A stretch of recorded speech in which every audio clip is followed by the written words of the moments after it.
right now. All right, here we go. Okay. Welcome everyone to Guardian Radio, the first and longest running Destiny podcast on the net. My name is Mark Turcott, and I'm broadcasting to you live from top of the newly reestablished tower. And joining me this week, first up, my morning fire team brother from inside his closet, K-Dub. K-Dub, what's up, dude? What's up, boys? How's everybody doing tonight? It's been interesting. You know, I go through this Category 4 hurricane. It's the scariest thing in 20 years of me being in Florida. All I do is lose a little section of the screen on my lanai, and we have powers out for about a day and a half. It's fine. But then come Comcast to put fiber optic into my neighborhood, and they cut through my plumbing line, and my toilets are backing up into my bathtub. Oh, ridiculous. Oh, man. Thanks a lot. I can make it through a hurricane, not through Comcast. Oh. So I had a plumber here till 12:30 last night trying to clear stuff up. Had the county out here today. And the funniest thing is the county comes with this giant, the biggest truck you've ever seen with cameras and whatnot. And he takes me inside of it, like this big control center they have in. And he's moving this camera inside of the sewage pipes. What's he using to move the camera? An Xbox controller.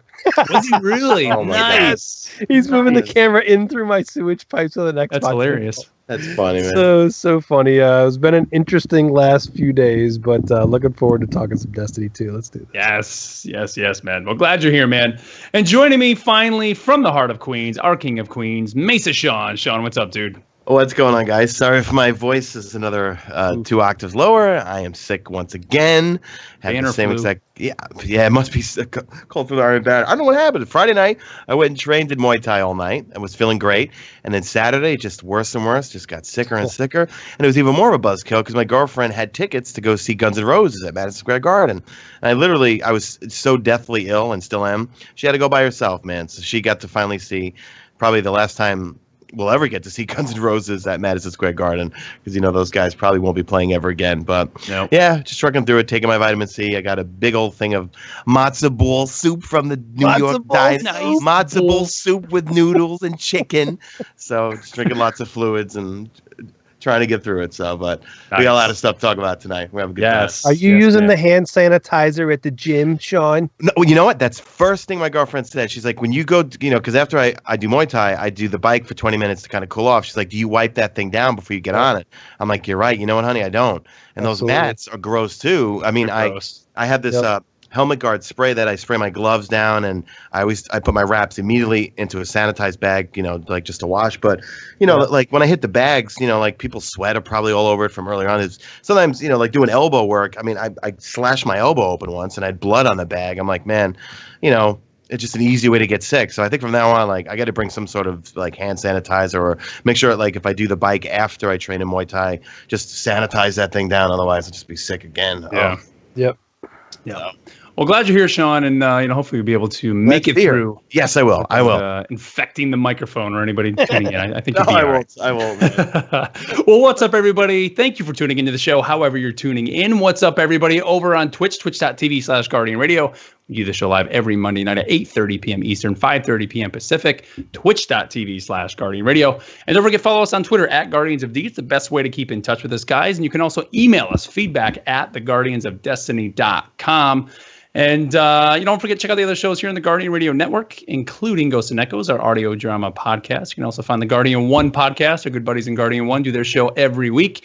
And our lore-focused show, Focus Fire Chat, are all about lore. Those guys over there are talking every aspect of Destiny's lore. So if you need anything to know, Focus Fire Chat's the way to go.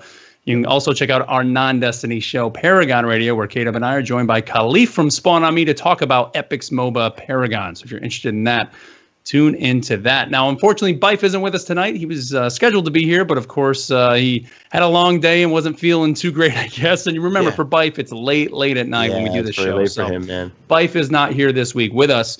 And we also did get a note drop to us by Belle. She wants us to let everybody know that October 20th through the 22nd, the Dames of Destiny are doing their 4th annual, 4 years. Can you believe they've been doing this for 4 years? That's awesome. Their 4th annual breast cancer charity stream. You can find that beginning at 9 a.m. Eastern on October 20th at twitch.tv/dames_of_destiny. And they've set a goal of $20,000. So go help them out. All kinds of streamers. You can go out and find the whole schedule, I believe they have it over on their website. I'm going to put the donation link in the show notes as well as a link to their Twitch page. So that is this weekend kicking off. And I know there are many, many big streamers taking a part in it. So be sure to tune into that this weekend.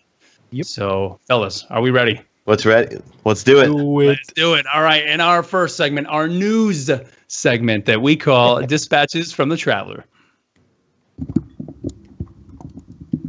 All right. Well, this week, guys, Iron Banner launched, and well, there was some mixed feelings, I think, across the board in this first Iron Banner. So we talked a lot last week about what we expected to be. We thought there was going to be caps on the multiple times that you can roll over Lord Saladin. But let's talk about, I guess, our impressions overall of Iron Banner. Sean, I know you probably invested the most time out of any of us. Yep. Yeah. So what do you think, man? Okay. I got really, really lucky. I got the full hunter set. I got all the toys I wanted. I got the auto rifle, the pulse rifle, which is like the Clever Dragon. Thing is awesome. Absolutely melts in PvP. The hand cannon is amazing because it's one of those like Ill Will Future War Cult type hand cannon where it does a lot. Well, I mean, the Destiny 2 Future War Cult hand cannon. Very, very high damage, but with Outlaw, so it helps with that reload.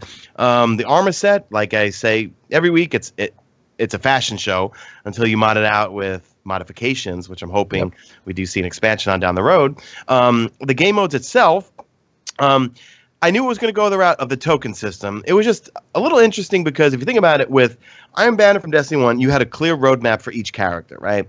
And I got to admit, I didn't like doing some of those bounties towards the end of Iron Banner and Destiny 1 where I had to say, get 100 points from wins or losses and stuff on my last character to get a weapon, and then that weapon would be something with terrible perks. But she always sold gear and weapons with really, really good rolls, Whereas the token system, okay, I can load up on tokens and I'm not forced to just go to one character. I can just, log in, play a few games, do the daily milestones on each character, get a boatload of tokens, and then I open them up all on my hunter because that's where I wanted to get all the gear from.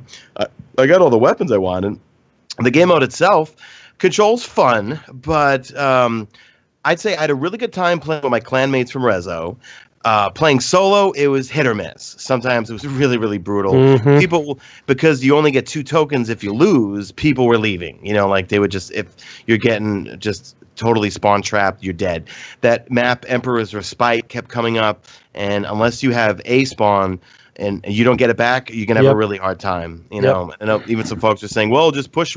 Even if you're playing with randoms, just go team shoot everybody. No, if you're with a competent team that's holding B and A down, they're not gonna let you pass that hallway to get it back. So overall, it was a little weird not playing a game and getting post-game drops afterwards, So I guess my suggestion would be, like, for future, and I want to hear you guys' thoughts and opinions, is I like the token system, but maybe add, like, a quest line to it or add something maybe for drops after the game. Give people a little bit more incentive to play and not leave if they know they're going to lose anyway and only get those 2 tokens. I mean, even if I was losing and I was doing my daily milestones, I still stayed in the game because I'm doing that milestone, either trying to cap 5 points or trying to get 5 kills in one life or something like that. But overall, it was a good time. I just think it needs some tweaks, I think, for because, another thing I forgot to bring up. When you played Iron Banner, that was considered endgame content. You played Iron Banner to increase your light level in Destiny 1.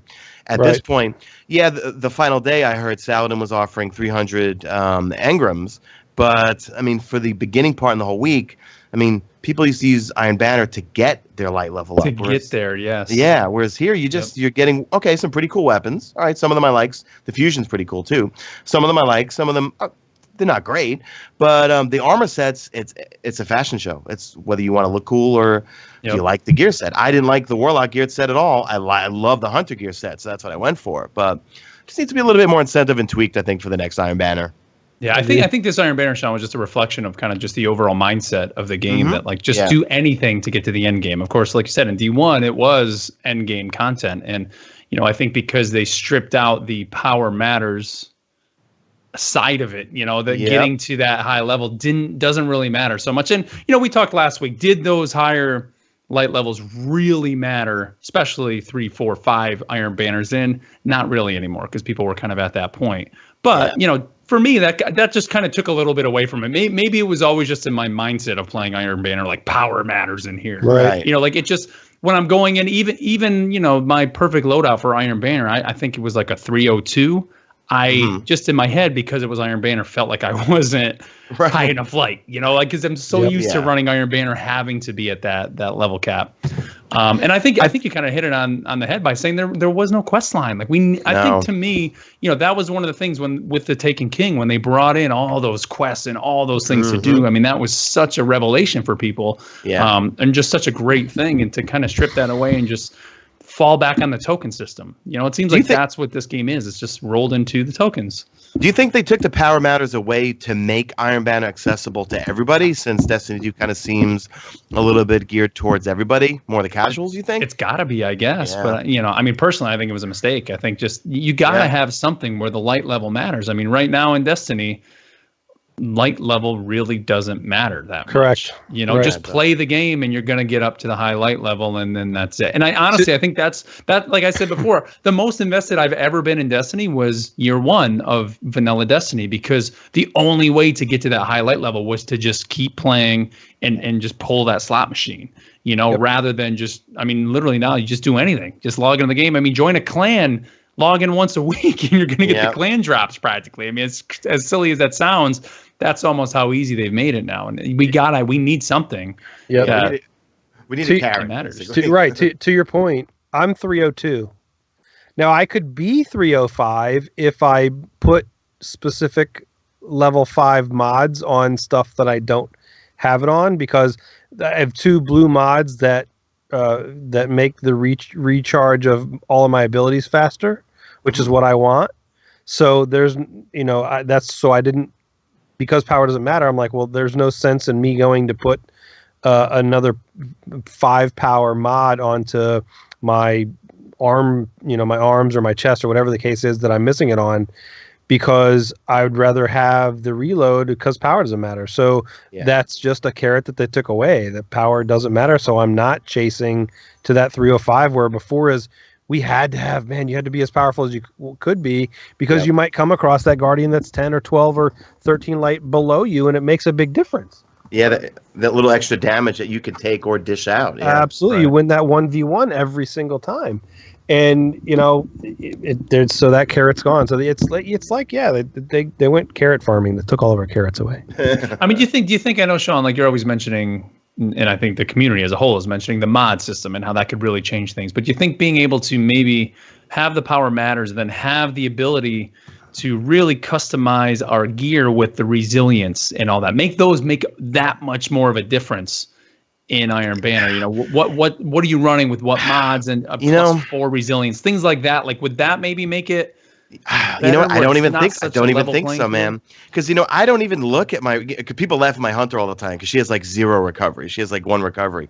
Because when it comes to my mods for PvP, I'm always speccing out with 2 kinetic recall mods, 1 energy mod, and then 1 to benefit me for increasing my void abilities and stuff.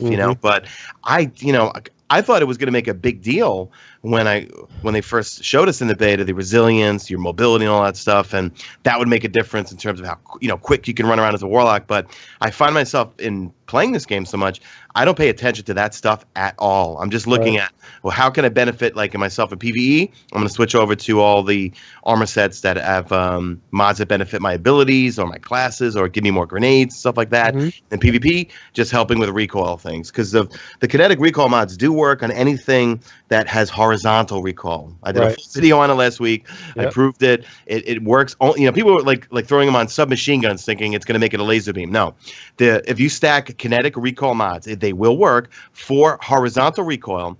If you have something with a precision frame, it's really not. You're not going to notice that much of a difference. Right. But then I didn't realize on my Titan I had double kinetic reload mods, and oh my god, I was playing PvP and my Titan would reload that origin story in like 2 seconds. It was like, so they make a difference, and I really hope that's something that they expand on, as they move forward. It's kind of like I remember when I first saw Destiny 1, I saw the ads for it, and they're talking about the 10-year plan and blah blah blah, and how this was going to go.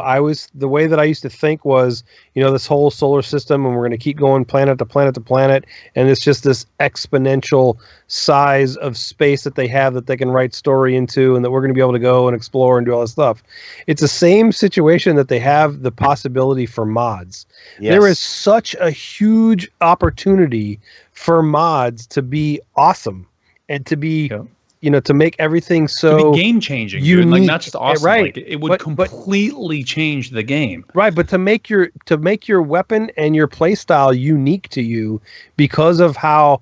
Holy crap, you mean you put this mod on that with that weapon and look what it does? Yeah, that stuff is all things that should and could be there.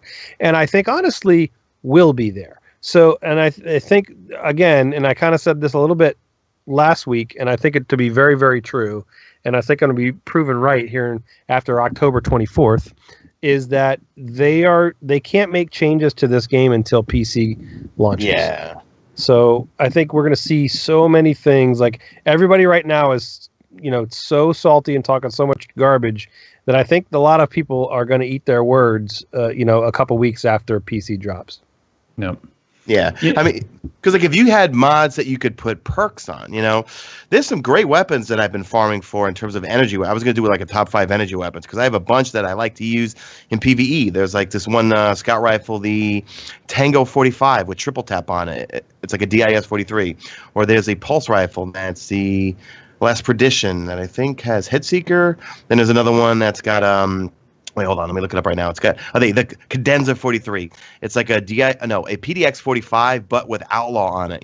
What if you had mods where you could throw on Outlaw, you could throw on Dragonfly, or Rampage? That's another great perk. When Luke Smith did that interview with Mashable back in the summer, he said, "How can I make my 2nd, 3rd, or 10th Better Devils more interesting?" He said, "We have ideas. I'd like to share them now, but I don't think they're going to be available when the game launches." So they have something. They have a card up their sleeve we don't know about. And my opinion is that the only way, if fixed rolls are staying, they're going to do something to the mod system where we could really customize, like you said, your 2nd, 3rd, or 10th or Better Devils, make them more interesting. Aside from just throwing on a different burn or a different, a +5 kinetic mod or something. Right. Yep. Because that would be the coolest thing about Xur if he came with, and I know we've all talked about like if he came with like these exotic mods that you could only get from him, or that were just super rare to get. I mean, that would be incredible. And even if some of these mods were to the extreme of adding effects that, let's say, some exotics have, or imagine if you had an exotic mod that added like DOT or added some dot to it, kind of like Thorn used to have. Yeah, people would be going bananas over that, and that would totally make the game and your character and your guns yours. People would be theory crafting all these things. I mean, that's why do you think like games like WoW and all these massive MMOs have lasted so long? Because you have the ability to truly make your characters your own. And right now where Destiny 2 is sitting, it is so much that fashion show and not that this is my Guardian, this is my customization. And then that's where something like Iron Banner would really shine. Make the playlist, like the competitive playlist, no mods. Mods are inactive. But when you go into Iron Banner, man, let it loose. Put all the crazy stuff on. No mods. It would almost become like Mayhem. How Mayhem used to be. But it's like, build your character the way you want to play with what you think is going to do the most damage. Go. And it's you just making this, your guns exactly how you want them to be with all these crazy effects. That I think would be really neat. It would make something like Iron Banner, even if that's not Iron Banner and that's something else. Like that would just make a very neat event, that would come around and people would want to get in, because then the rewards are those exciting mods that you could get. Not only that, I would go a step farther, and I would even make a significant competitive playlist be no mods, because then it completely changes the meta. Yeah. It's going to completely change the guns because now you're going to have guns with inherent stability, not the ones that you have modded into stability. Right. So that's going to completely change the guns that you use. So I really like that idea of a no mod playlist. That's a really good idea. We talked about this before the show. We miss the raid-specific perks, right? Wrath of the Machine gave you bonus when you were carrying the Scorch Cannon. You had bonuses when you were carrying the Rift, or you were entering dimensions, when you had the sword, so forth. What if when you're doing the raid, you get dropped every encounter crafting materials, right?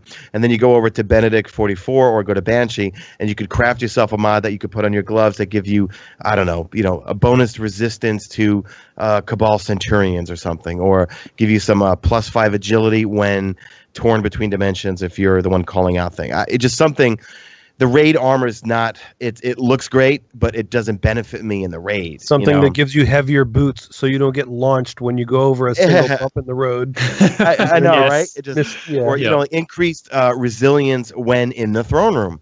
You know, if you're not teleported, you're in the throne room, you're smacking whichever one is not called out.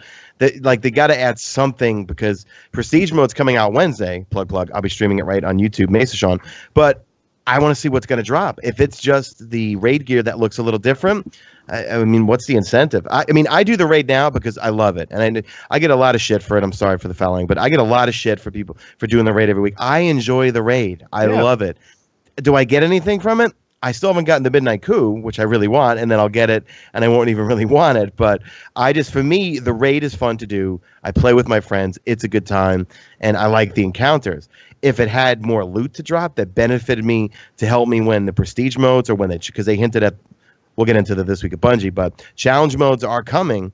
You know, I'd be more apt to really, running the raids and praying to get some drops that will benefit me in Pleasure Gardens, or when it's 300 and it's challenge, I'm going to want some extra perks on my armor to help me in those situations. Yeah. Yep.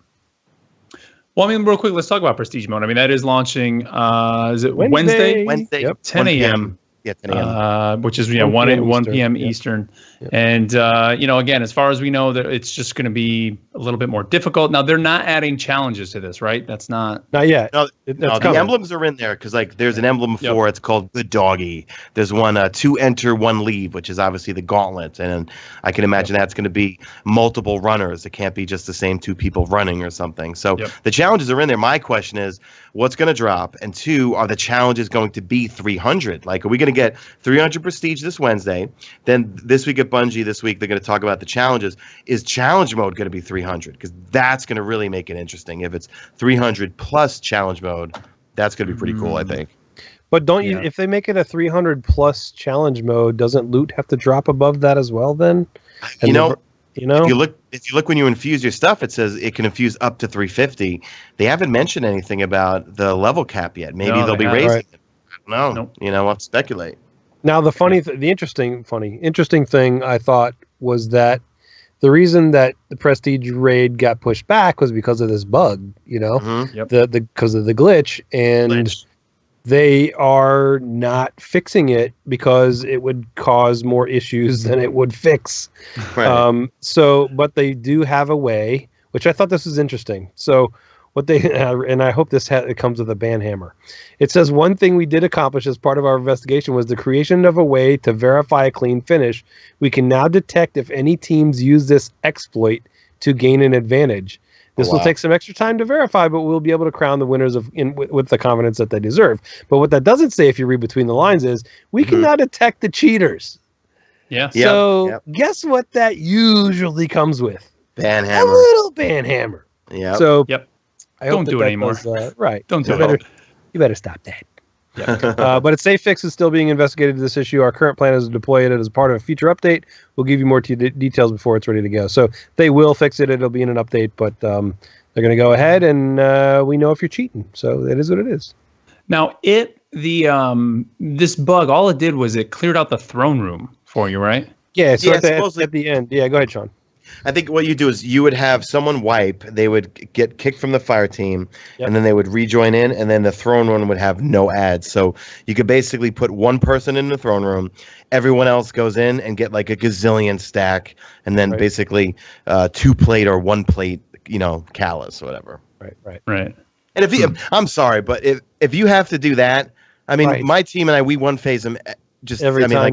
Right. Yeah. I mean, if you have to resort to doing that because that seems like it's more time, because supposedly you have to do it on you have to do it just at the right moment. The person has to die and leave the fire team with some bullshit. Yeah. Like, you know what? That's just a waste of time. Just do it that's what I was gonna say, Sean. Like for us, we never every time we wipe, it's not because of the throne room. I've never had a problem with it. We've never had a problem. So I'm kind of like, okay, no, right. To me, that wouldn't really speed up our run. It's just like no. We're fine. Right. We have never wiped because those ads got me. Those ads in the throne room. It's because the stupid Scion popped me up and I went launched. All right, start over. Let's see. Before we talk about Bungie listening and the Luke Smith interview, I want to just mention this week the PC not this week, but the following week on October 24th, PC is launching. You can begin preloading on October 24th. Or on this Wednesday. So if you are on PC or planning to play on PC, you can begin preloading this Wednesday on Battle.net, of course. And PC will be launching at 1 p.m. Eastern, 10 a.m. Pacific on October 24th, which is super, super cool. And it's going to be a worldwide release, right? They're doing it all at the same time too, which is so let neat. me ask you guys a question. It is a worldwide. Everybody gets launched basically at the same time. Figure out what time 1 p.m. Eastern is to you, and that's when it launches. Yeah. So that's 10 a.m. Pacific, and et cetera, et cetera. But the interesting thing the question that I have for you guys is, after PC launches on 10/24, how long until you think we see these changes that we're talking about? I'm guessing November. Changes. How long do you think? 2 weeks, 3 weeks, 4 weeks, 5 weeks? Like, what do you think? I'll throw in 2 weeks, I think. Because you know what? Because like, I thought we were going to get Festival of the Lost. They haven't said anything about that. Man. We know the expansion's more than likely going to be December. So that leaves November open. PC starts playing October 24th. It wouldn't surprise me, smack middle of November, or maybe first week or two of November, they start changing things, you know? Here's what I'm wondering. How long until the raid drops on PC? I'd say a week at most. Because what was it on console? It was like 10 days, right? Something like that. I think so. Yeah. It wasn't even that long. I don't remember now. It's crazy that I can't remember that, but whatever. So I think it'll be the same type of a thing. I think they're going to get to the raid, get through a week of that where people actually have time to learn the raid, do the raid, get through the raid, clear the raid a few times. And then I think after the raid has been out for a week, I think we start seeing some of the changes that they're, air quotes, excited about, right? Yeah. Mm-hmm. I think that's what we're going to see. I mean, I think we'll see them do, but I don't think they're going to be implemented until the first expansion, which they'll be free to everybody. You know, you don't have to have the expansion to have suddenly. No, I think we're going to see changes to the mods, and changes to the. I think we're going to see a lot of changes very quickly after PC drops. I really do. There's just too much. There's too many, and there's been some constructive criticism too. There's not just a bunch of whiners out there, right? Right. There has been some constructive criticism, and Bungie does listen, as they always have, and they you know. That need to, but I think that we're going to see those changes. I think we're going to start seeing stuff, even mod changes, all kinds of things as quickly as a week after the raid drops on PC. That's my guess. So in 2 weeks, you think the game's going to change after PC launch? PC launch is a week, dude. So you're saying a week after. So in 2 weeks, you think Destiny 2 is going to now suddenly have all these mods and it's going to fix a lot of stuff? I think they'd already be talking about it. We'd already be hearing these changes. Or they're going to make announcements as to when they're coming. I mean, something. Which makes me think we may be hearing about it, but it's not coming, dude, until I think that's the thing is, right now, the salt is at an all-time high within the community. All right. You look at Reddit. I could barely look at Reddit without looking at the front page and just being annoyed by everybody. Yeah. They have to put something in place, because you know what? If the salt is this high right now and they throw an expansion out, everyone's just going to be bashing it nonstop. So I think that expansion has to come with that stuff, right, Sean? Don't you think? And it's a great way to bring people back. Hey, look at all these changes in the game, and you didn't buy the season pass? Buy the expansion. That's a really good point right there. You know what? Sell the expansion with, hey, all this is changing. I didn't think about that. That's a really good idea, man. Optimally, I think that they're going to get they're going to get salt no matter what they do. Yeah, that's a funny thing. But I think that's going to come with, you should have did that all along. Like, why I gotta buy it? Well, it's gonna come either way. Yeah. Well, it's just everyone thinks they're a fucking developer right now, and it's really annoying, you know. And it's like, whatever they do, no matter what, no one's gonna be happy. We got no loot in Destiny Vanilla year one, and then they shower us with loot. Everyone's still complaining. I got everything. You know, it's like this generation of ADHD. Like, they just can't. Like, they always have to have a carrot to chase. You know. Well, I do get that, but. Here's the official thing that they said. It said, we're reading as much of your chatter as we possibly can. I love this is chatter. There are millions of you, after all. One thing we have noticed is a lot of discussions about the end game and how it can be improved. Right now, these discussions are also happening in our studio. We are listening, but need time to digest everything and draw up the best plans for the future. We'll have more to say on this soon. Please stay tuned and keep the conversation rolling. Right. So I think, honestly, maybe to Mark's point, we start hearing about it at the time frame that I'm kind of thinking, but look, they're going to have to implement these changes before expansion. It's got to be big because here, I want to move on here. Let's move on to this interview because this interview was in Edge's latest issue. And to me, Caleb, this even sheds more light onto why I honestly don't think we're going to get drastic changes. I don't even really think the first expansion is going to be that much. I think the first expansion has been done for a long time. That's why that stuff leaked on Xbox, the Osiris, or Curse of Osiris or whatever it's called.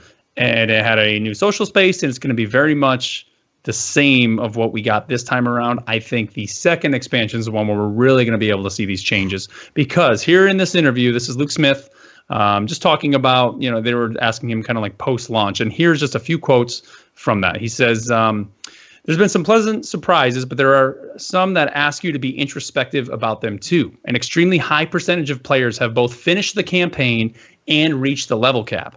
Like a shocking number of players. Right. I think that's a really interesting data point, and the team should be really proud of that. It means that when people enter our world, they're sticking around. I think one of the things we've got to make sure we're doing right is if you play it for 80 to 90 hours, are you happy with where your character or where you got your character to? And where's new stuff for you to do? Are you interested in coming back? And so then here now, that's one quote. And then the next thing they're asked, do they think the right decision with all the decisions they made with the game, the leveling and all that? He says, I'm still a pretty big supporter of the change. I believe that ultimately the Destiny franchise is heading towards becoming a collection game. I understand that we have shortcomings there right now that we need to address with respect to making duplicates matter. This is still one of the things we have ideas for. You project when something comes out what you think the problems are going to be. Sometimes you're right, and you're like, cool, we can just do the work we plan to do, which I think is what they're doing with the Osiris. Sometimes you're not right, or you have something else come up that becomes a higher priority. So for us, what we're doing right now is looking at the potential work we could do, and we'll prioritize it. And he says, I still believe, and so does the gameplay team, that we've done the right thing for the collection game. See, but he's saying that knowing the changes that are potential that they're going to make too. Exactly. Yeah. Right, so they can't make them in 2 weeks, dude. Like, that's not coming. That's not coming in 2 weeks. Right. So, you know what I mean? So I think I'm not saying that they're going to make all these sweeping changes in 2 weeks, but I think we're going to start to see things. They're going to have to start making some changes pretty quick, man. Yeah. But I, again, to me, I'm just stepping back from this, and like I can't get past the fact that this game is so great for the casual Destiny player. Like, this game is fantastic. They can go in, you can play for 20, 30 minutes and walk away and feel great. And I mean, he mentions, do you walk away 80, 90 hours? I would love to know what the average play is for someone, even going back to vanilla Destiny, like Destiny itself. What is that average play time? Is that the number, 80, 90 hours? And they want you to walk away 80, 90 hours in feeling like I've reached the level cap, I've finished Destiny, and I can check back in. And that's kind of what they did. Like, I look back at even what I've played of Destiny 2, and if I look at my first 80, 90 hours, I was level cap at that point. I ran the raid. I completed the raid. So it's like I'm able to kind of step back and say, I kind of did everything that is there right now for me to do, and I'll come back. Like he says, they want you to be able to come back. And so, to them, they've made the money on the game. They've gotten so many people into this game. It's one of the biggest games of the year. I mean, it's a fantastic game. The shortcomings right now, and what I think they need to start looking at, is what can they do for the hardcore? Because like we've said, the hardcore are the people that are very, very vocal. They're the ones that are on the net. They're screaming from the rooftops. But how many of those casual people even hear those voices? That's another thing to think about. Like, we're probably maybe 0.5% of Destiny 2 players even know who the hell we are. They don't know Guardian Radio. Like, you know what I mean? So it's like, where are their priorities? And this first DLC, I'm saying, man, don't expect major changes, man. I think that stuff's been set in stone, and it's just gonna kind of go the route of, what was the expansion with Prison of Elders? Remember, it came out in May. Everybody thought it was going to come out in like March. House of Wolves. That's when we started seeing. Was Infusion introduced there? I think, and they got rid of it. Is that when all the planetary materials were scrapped? I think and so. That's the type of thing that So March, April, May is when we're probably going to start seeing these. The funny thing is, the reason, and this is just my opinion, the reason that there's so much salt out there is because people want to be playing this game and they don't feel like they have a reason to. Yeah. Yep. That's the whole thing. That's the funny thing, is like, people are bitching, but they're not bitching because they hate you. They're bitching because they want to play and don't have a reason to. They're disappointed. People are more disappointed that there's nothing really else to do. That you weren't able to play 1,000 hours and still never feel like you got everything. Where people played 200 hours and are like, wait, that's it? Right. Here's why I'm literally not worried at all about this game. Destiny 1 was a good game that got great over time. Destiny 2, the base game, is a great game, and I think will get greater over time. If we think about Destiny 1, the Taken King changed everything. The questification of things, changing of just everything in the game. The raids got better. Everything from a quality of life perspective got better. Bungie has a history from going from expansion to expansion with things improving.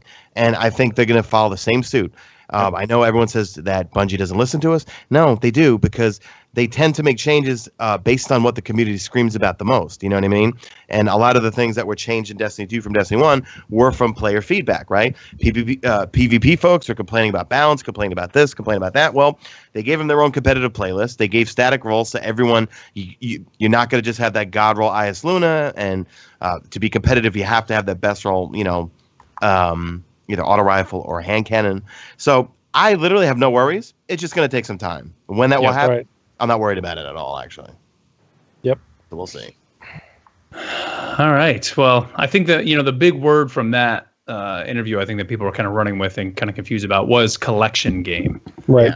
Yeah. And kind of what that means. And, I would say, if anything, it clearly is just the literal term of collecting the loot itself in the game. But I even think back to what Destiny kind of became the end of both years, number one, and then they really added it in Rise of Iron, was having the moments of triumph and having the book.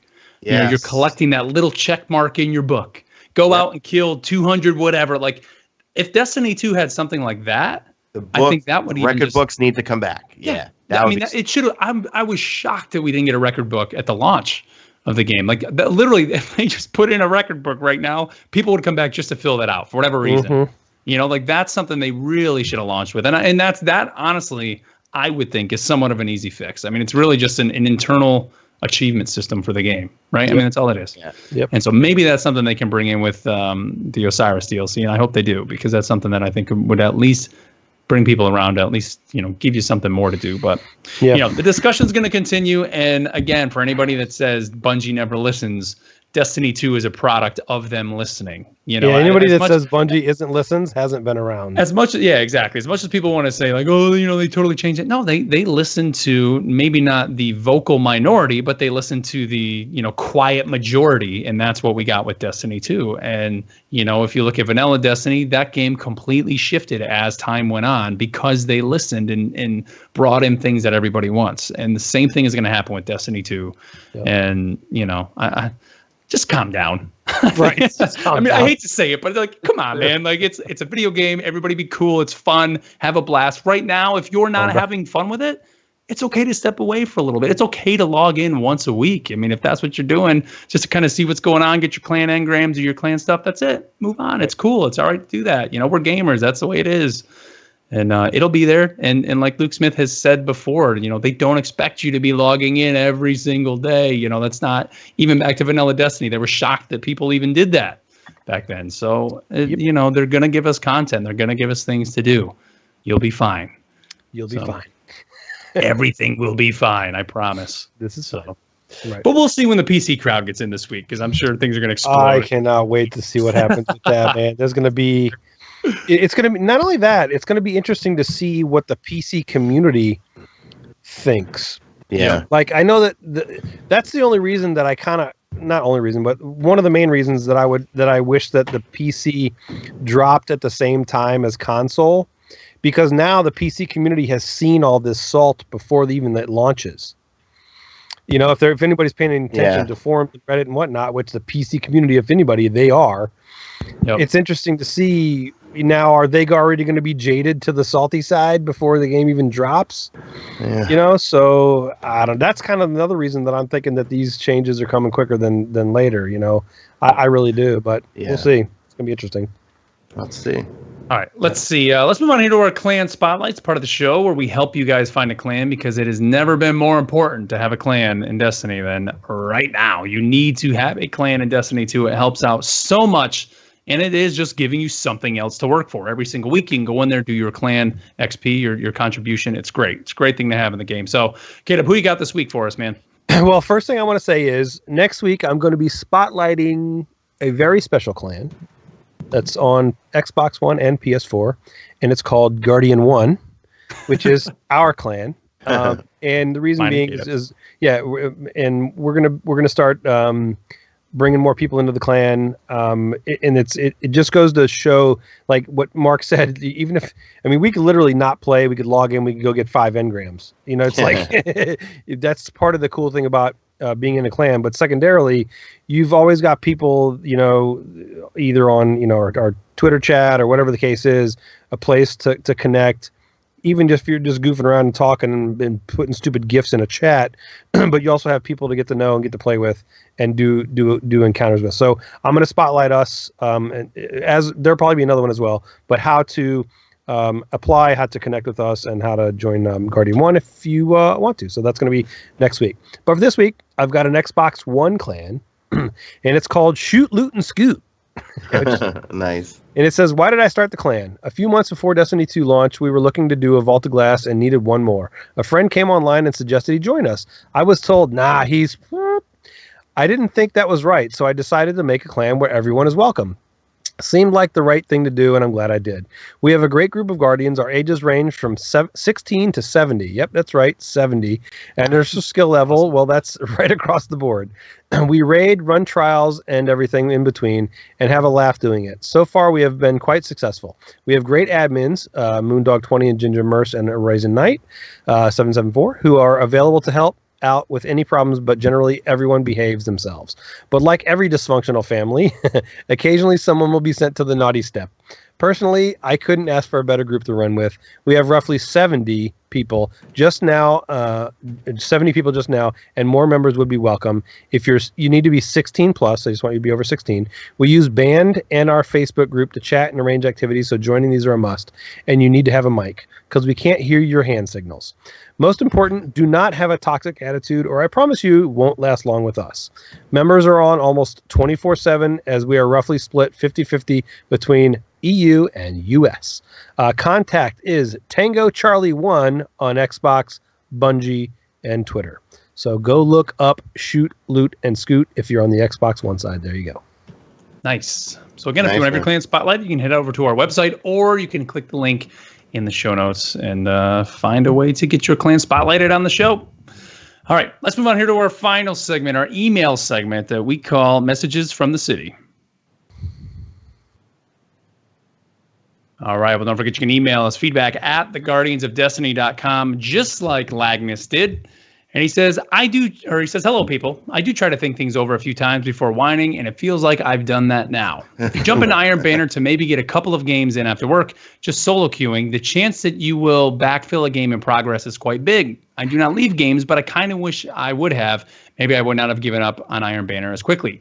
But even as a full team, if you see that you are starting to fall behind from a pure loot drop perspective, your time is better spent going to Orbit and trying to find a new game. Since there is no medallion catch-up mechanic like in Destiny 1, from when you went on a losing streak, you have to do 10 losses to get the same rank as 4 wins would give you. I'm rank 6, and I would like the armor set, but even with a full fire team, it just doesn't feel worth it. Usually I would have gone for the rank 10 just to do it, but sometimes time is just better spent in other games. I also wish they bring back Power Matters soon enough. I'm sorry for joining the choir of whiners, but it does feel like Iron Banner needs some tweaking to hit that sweet spot. Lagnus. I agree with it needs tweaking a little bit to hit that sweet spot. I don't agree with leaving and coming back in to hopefully win a game, because as the first comment that he made was, when you go and you join a new game, you're going to backfill into a game with someone else that did that, and you're going to be losing again. So all you did was make it longer to, so you wasted the time in the first game, you get backfilled, and you get into another losing game. It's just a never-ending cycle if you're getting backfilled, which is possible when you're joining a first game in a rotation. So I wouldn't say that. So I agree with the medallion comment as well. I liked having that, to where it at least, gave you an incentive to, I'm losing, but at least I'm getting something, and it'll be redeemed when I do win. So, I kind of think, I understand what he's saying, but I think, no, it's better to stay in the game, take your loss, take your 1 coin or whatever you get when you lose, and go about your day. And then hopefully in the next rotation, as you go forward and you get a different map, maybe you know better, maybe your play style is different for a different map. Like some of the maps I couldn't stand, some of the maps I love. So I think, I understand where you're coming from, and yeah, it needs some tweaking. And like I said previously, I think those tweaks will come, but I don't like the back out and go to orbit at any any excuse. So yeah. No, because if I was losing, I would just focus on getting my daily milestones done. Right. That's the way that I saw even Iron Banner and Destiny 1 was, all right, I'm definitely going to lose this game. But hey, you know what? I need to get XYZ, a number of heavy kills. So I'm going to camp heavy. I'm going to get my Silver Red Dread or whatever it was called. And I'm just going to camp out and get all my heavy kills and get that bounty complete. So it does need tweaking. I mean, I agree with a lot of his things there. And right. To see how, Iron Banner will evolve just like everything else is going to evolve in Destiny 2. Yep. Let's see. The final one comes to us from Shaq, and he says, "Hello, Guardian Radio. Shaq here with a question that I have been eager to hear your input on for a while since the discussion on Endgame. So one aspect of the game that I would love to see delve into more is the concept of mods. While at first it seemed pretty cool, it has now shown its lackluster impact on the game. What if Bungie expanded on mods and introduced exotic mods for each weapon class and armor class? An example I had in mind was something like an exotic kinetic mod for, say, a hand cannon that not only does it increase the power of the weapon, it can also give a unique perk to that weapon class like Grenadier, Final Round, Firefly, etc. Or even an armor mod for something like leg armor that grants higher jump height. Heck, even somehow make energy and power mods actually do something like consistent void rounds, weaken the target, or consistent solar rounds give a dot. Would love to hear your opinions. I do believe there is something within that region that hasn't been touched or looked at. Love the podcast. P.S. Forever Warlock main, but much respect to Hunters. You're lucky I put this email in there, and it's only because I didn't know. It's only because I didn't know Shaquille O'Neal played Destiny. Oh, there you go, Shaq. Radio. Shaq, question. I believe it. Shaq. That's your Shaq. That's good. I do think that we will see exotic mods at some point in time. Sean and I have talked about that a little bit. Yeah. It's too obvious of a void to not be there, whether it be from Xur or whether it be from something. I think that we will see that at some point in time. I think it'll be where you can only have one exotic mod equipped at a time, just like a piece of armor or a gun. So I do think that that's coming, and I would like that. Yes. Yep. What about you, I also think, it's like I said, the base game, there's so much to expand on, right? Lost Sectors, love them to death. I do them all the time, not because I'm getting anything. Well, I'm hoarding all the tokens, and that's why I think I'm stacking. I mean, I have hundreds of Nessus tokens, and what else? EDZ, I have 205 tokens because I feel like they're going to do something with all that stuff. But clearly, modifications, mods, slots in the game is something. It's something that's in the game that completely can be expanded on and added to, I think. So, just like you said, add some exotic perks or something like that, like Luke Smith said, how to make your better devils. You know what? Maybe I want a better devils with Outlaw on it. So I'll grind and craft and do some sort of tasks on IO, let's say. And that if I do XYZ, I can get myself an exotic hand cannon Outlaw mod or something like that I can put on whatever hand cannon I want. There's so much they can do with that mechanic or whatever you want to call it within the game. So I mean, we already have somewhat of a very limited and very simple crafting system with the gunsmith. You're able to go in there and basically, I mean, here they're just calling it exchanging these gear mods, but you're able to do that. So if there was a way, man, where you can, either get the mods as a drop randomly, the RNG that we know and love from Destiny, or make it where, like you said, you can go to IO, grind for a certain type of material, and then you can take them back and craft it yourself. Yep. I think the system's there in place. They just need to expand on it more. I think too, and somebody in chat, and I'm not going to say what their name is, but somebody in chat had mentioned this, which I've thought of before. We need to have some sort of incentive to do the not only Lost Sectors, but the losing my public events. The red things on our map. Adventures. Thank you. My goodness. Adventures. So I think if let's say that there was do 10 adventures or do 10 Lost Sectors and get an exotic mod, or an engram or something, we need to have some sort of incentive to do those things now, because we had the incentive to do them before because we were leveling and we needed to get more power. But now we have no incentive to do those any longer, and they've kind of fallen by the wayside. Nobody does them. So I think that they need to have some sort of an incentive, and I think that kind of an incentive Like even if it's every 10 that you do, you get a package. You go decrypt this package from whomever, and you have maybe it's at that on that planet, and you have a chance to get an exotic mod, whatever the case may be. There needs to be some sort of an incentive to do those activities because nobody's doing them. Or what if there was a way, even with the treasure maps, man, where like, I mean, that would almost make sense, like treasure, like you're literally going out and finding these treasures, and Cade only had certain ones for certain mods at certain times. So like one, maybe on a Tuesday at from 4 to 8 or whatever, he has one that is, whatever that material or that mod that you need, that last mod, he only sells at certain times. And so you have to get it from him and then go out and find it. Like, I think that would be neat. I mean, as much as people don't want to always have video games control their real world life as to when they log in and that, part of that is kind of neat and kind of cool when games do that, right? And then it makes you want to log in and you're excited to run home and quickly log in and get on.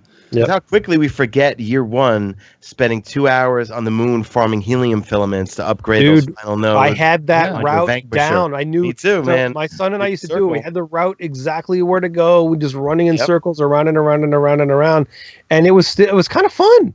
Yeah, you had this thing that you were trying to achieve. It was this carrot on the end of the stick that you did to get so many of, and you had this friggin' routine of how to do it and where to go, and you had it down, man. You had it down to, I know how many I'd get per minute. You know what I mean? It was fun, but there was an incentive for me to do it. But like going back to saying that there's a base game that they could build upon, we have Lost Sectors. What if they started making heroic Lost Sectors, recommended fire teams, where they're so ridiculously hard? They're 300 power level Lost Sectors. A serious dungeon, a real dungeon. A serious dungeon that is just area than a chia pet. You go in there by yourself, you're going to get wiped out. Buy those treasure maps from, say you need to get crafting materials to build something, to build an exotic mob. You're going to go to Cade 6 and buy the maps that's going to highlight all the treasure chests all over Io or Titan. What if those Lost Sectors had a locked loadout and a random burn? That'd be interesting too. Dude, what if they just made a strike playlist? Guys, the strikes are there and there's no incentive to run the strikes, man. The strikes to me are, okay, I was one of those idiots that was in 2015 playing rock strikes all night, trying to get a certain Future War Cult gun, I think, or something like that. So I love strikes. I play them strictly for fun. They have to give people more incentive than just tokens for those things. And I think they will. I mean, they added the strike-specific loot way into Destiny 1. I could imagine them doing that down the road. You know what I mean? Give people, but the thing is, don't give it every time with keys and everything because everyone's just going to But then again, when it was random rolls, I must have gotten 200 Imago loops. None of them were like my Fatebringer. No, but at the same time, it kept me playing strikes, and it made me open up that Vex strike loot chest every single time. So there definitely needs to be some tweaking to the strikes, not because the strikes are bad. I love the strikes. They're beautiful. They're fun. They're challenging. They're not easy. When I play them with randoms, I'm rezzing people all the time.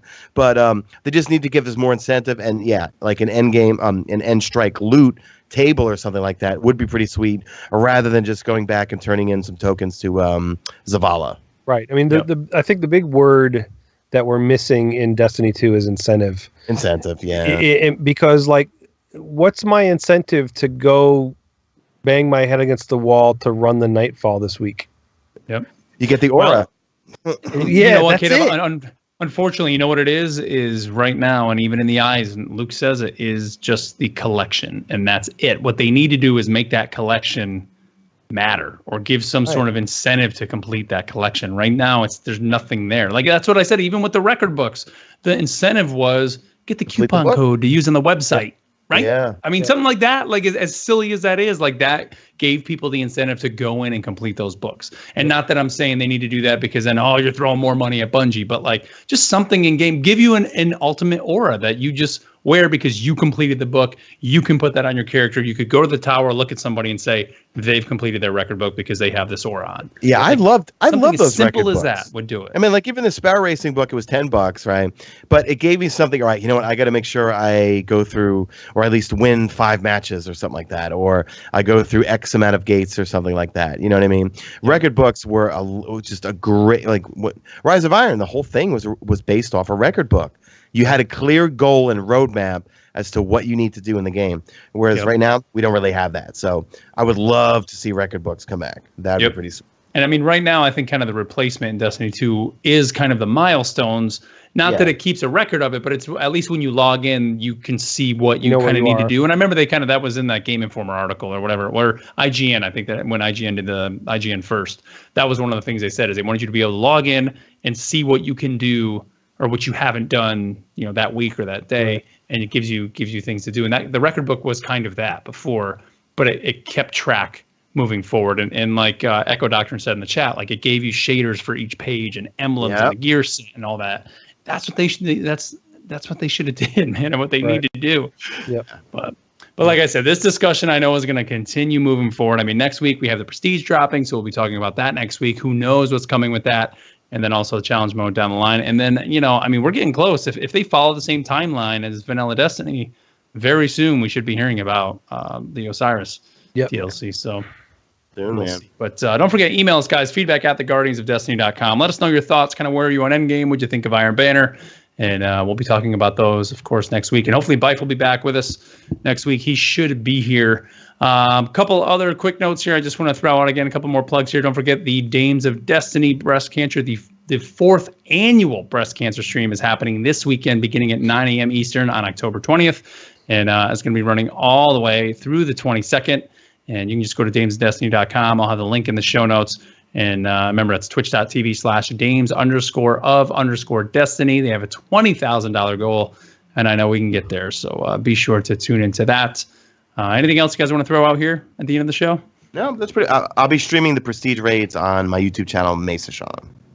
Nice. That's pretty much it. Yeah. I mentioned it last week, just a little self-plug, but I have a new podcast going with one of the original co-hosts of Guardian Radio, Chris Maselli. We launched a new show where we talk about comics, video games, television, movies, pretty much everything called The Enthusiast Life. So big thanks to everybody who tuned in. We had a great response this week. You can go to theenthusiastlife.com. You can find there a link to our Podbean page. You can download it there, download it on iTunes. And every week we're basically picking a topic that we're going to talk about, as well as talk about some other geeky things. So we got some good plans and some good guests that we have lined up. So awesome. Check it out. Caleb, anything? No, man, I'm good. Okay. I'm going to go flush my toilet and take a shower. Nice. Yeah. All right, everybody. Well, thank you again, as always, for making us a part of your week, however you're tuning in, whether it's on Twitch, on iTunes, on Podbean, or whatever your podcast service of choice is. Thank you guys so much. And with that, we'll catch you next week. Later.